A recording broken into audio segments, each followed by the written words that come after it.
Oh my God, we're getting close. Getting close. Oh, my God, Corona, there it is.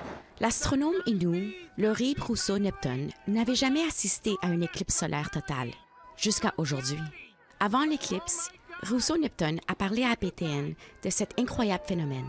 Pour la plupart des gens, quand il y a une éclipse totale du Soleil qui se passe dans le ciel, c'est excessivement étrange et beau à la fois. C'est un peu comme inexplicable, c'est pas une journée ordinaire. Elle explique qu'une éclipse solaire totale se produit à un moment particulier, lorsque la Lune passe entre le Soleil et la Terre. La Lune bloquant la lumière du Soleil, elle projette une ombre sur une partie de la Terre. Les éclipses solaires totales font partie des plus rares. Donc, gardez un œil sur votre environnement, sur ce qui se passe autour de vous. Il va se mettre à faire plus froid, plus sombre. On va voir ces ombres-là, on va voir la couronne solaire. Et puis, ça va durer quelques minutes avant qu'on puisse voir le petit diamant, là, le moment où, encore une fois, là, la lumière du soleil peut percer et elle va se rendre jusqu'à nous. Et là, on remet nos lunettes. Selon certains experts, la culture et les traditions des Premières Nations sont profondément ancrées dans les étoiles. Il n'est donc pas surprenant que les légendes sur les éclipses solaires aient été transmises de génération en génération. There's a Cree legend.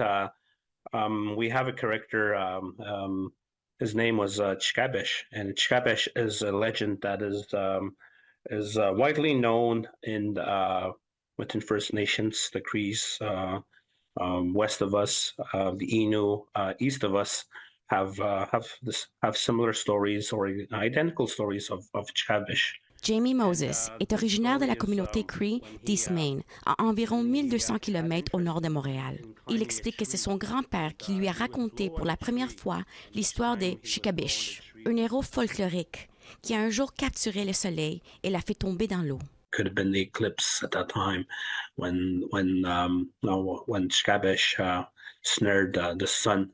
So that's a reference of some people relating to the eclipse of having middle of the day, having a nighttime and middle of the day. Moses ajoute qu'il se considère comme chanceux que son grand-père et d'autres aînés aient perpétué la tradition orale. C'est un peu un moment unique, c'est un moment qu'on vit en communauté, c'est quelque chose qu'on veut pouvoir observer puis pouvoir l'observer ensemble.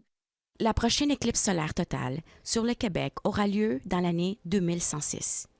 Marie-Céline Amador, Nouvelle nationale d'APTN, Montréal.